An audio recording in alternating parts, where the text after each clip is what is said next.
So as a kitten learns to practice skills that look like playing in their younger years, in their younger months, eventually those skills enhance their eyesight, their balance, their ability to flip, their ability to smell, their ability to bite in the right place. So actually it helps many areas of their life. So as we practice these skills that are naturally a part of our development, it helps us in all areas. Additionally, psychic development. Animals do not speak English, and yet they can communicate with humans who speak any language. They communicate with different species.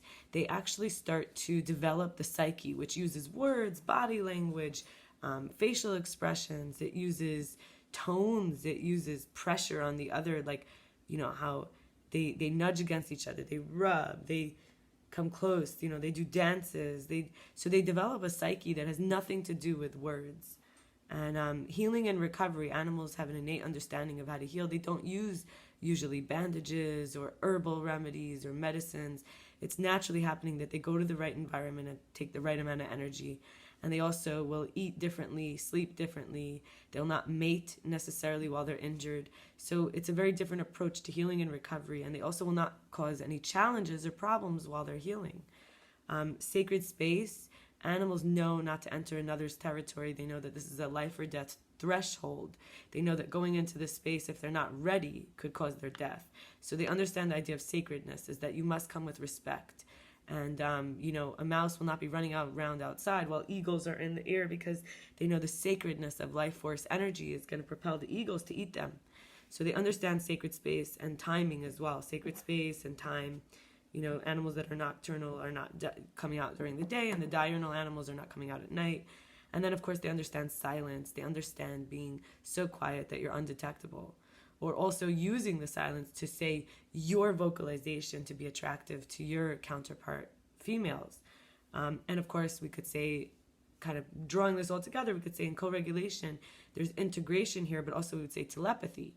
Because you could often hear stories about people knowing something just because they realized there was an animal nearby, a wolf, a bear, but they can tell when you're in the area, and if they don't hear you, smell you, you could say it's all sensory. But how come dogs know if you're friend or foe? And you could say you're giving off certain signals, but there must be some level of your thoughts causing these signals in your body if you're harmful or beneficial to the environment. And this brings us into how much of this is our free choice? Like, if we ourselves have the natural healing as part of us, and, we actually have the helpful emotions coming up, disgust and shame are normal, shaking things off. We are able to perceive other people's thoughts, even if it's not okay. How do we know that that one's friend or foe? We can't ignore the gut and the alarm bells of the inner world. So free choice means we walk the middle path. We don't try to be too extreme, too humble, or too show off about our abilities. We also recognize it means that there's a pre-knowledge. God has knowledge in advance, and we have to, plus our pre-will. Like, what are we predisposed to do? And what are we pre-spoken of to do? And it's, this, and I grew up Jewish, so the free choice here I'm talking about is whether we know what we're going to do or God knows what we're going to do. Is it possible to know what will be done? And not only that, but it's a Jewish idea really to tolerate paradox, that we both don't know what we're going to do, and it's already known what we're going to do. It's all already set. It's all already complete. And some ways that I've learned from these lessons from the animals is that anger often comes up for me because someone's not keeping their words. They're not being accountable. And I have a strong emotion about an emotion. So then, let's say I made a deal with somebody, they're going to check in with me at a certain time. And then it turns, as we agreed, I feel forsaken. I feel shocked when in my abdomen, in the body, in my sinuses, in my nose, I feel disgust. So shame goes over here, the low abdomen. Disgust goes in the face, like you go, and shame goes sinking. So it's in this way, I felt shame at getting angry that this other one didn't keep their word, and I also felt disgust, and what it really comes from is it brings up previous times in my life where I felt people didn't help me when I hurt myself, or when I needed help, or I felt shut down, and that goes into my throat. The tight throat is I want to disappear. That's where the shame comes. I shouldn't be here. this one didn't keep their word. I must not be, worthy of having the agreements kept. And, feeling humiliation is like very warm.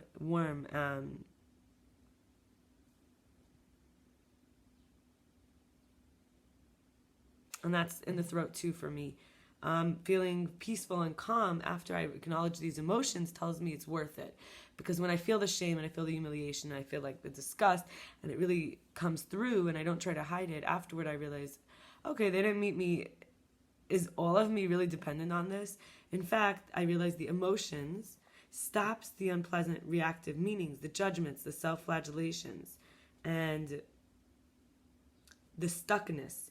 So the animals can teach me not to let the shame and humiliation get stuck, because then it'll be more times where every time someone doesn't keep an agreement, I'm going to feel ashamed and humiliated and afraid and stuck and like I want to disappear and helpless, really, rather than the more I realize, well, people don't always keep their agreements, but I can keep my agreements, or I can actually learn to ask for help from the right people, not people who can't relate to me or who will ignore me. And this surrender to cease resisting can bring that connection I'm craving more than the striving to connect, than the trying so hard. And sometimes also we would say that we learn our desires. I would like, in whatever, agreement I made where two people are working through something together and we do check-ins, that's like a partnership of a kind, whether it's in business, romance, friendship, family. And I want a generous and patient partner. So I have to be more patient. I have to, letting go even for 1,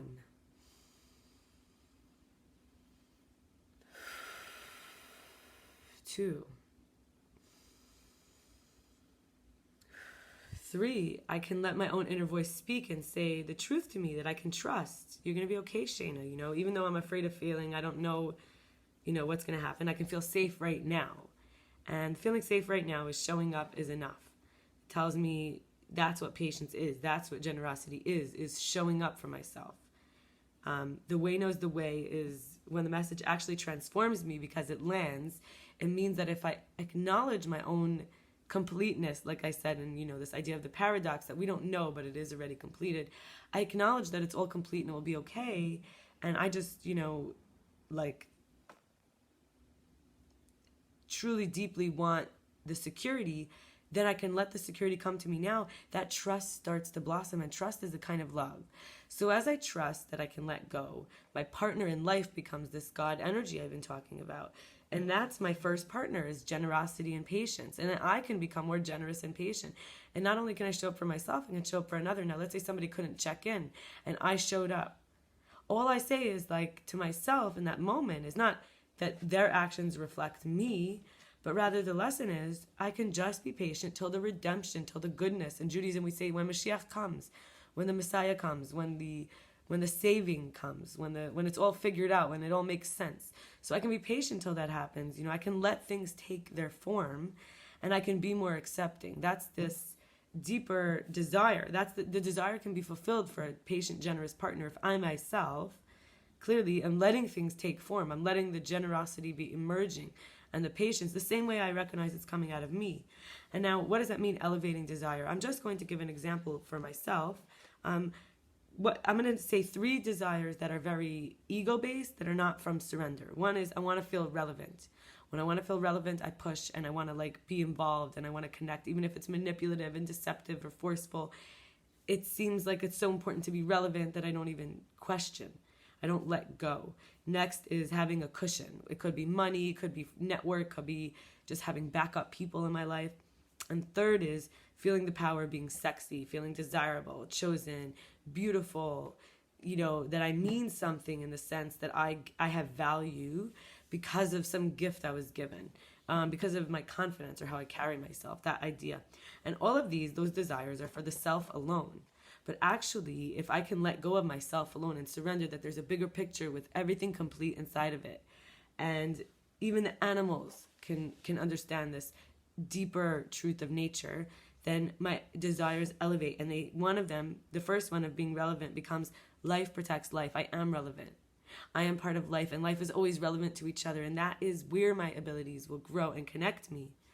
And number 2, I can help the people who feel like there's not enough. They want a cushion by being the love, the motherly energy, which is the lonely people, the distressed people. And in other words, all for one and one for all. That's the true pattern of nature. So in elevating my desires, I can actually get the lessons I need to get from these times where people can't show up for me or where I'm pushing too hard for outcome. And finally, I can focus on the light even in the darkness. That is the power. Like, even when I feel ugly, I could say, I am sexy. I'm sexy even when I feel like I'm too hairy, too fat. I'm beautiful. I'm beautiful because life is sexy, because life is the sexy energy of wanting, of getting connected, of putting power into process. So allowing myself to get these lessons and elevate mean I connect with that free choice, the free choice even though everything is complete. And so I wish you free choice and true completion as what provides lessons and fulfills desires as you surrender to the true nature and trigger healing and balance. Thank you.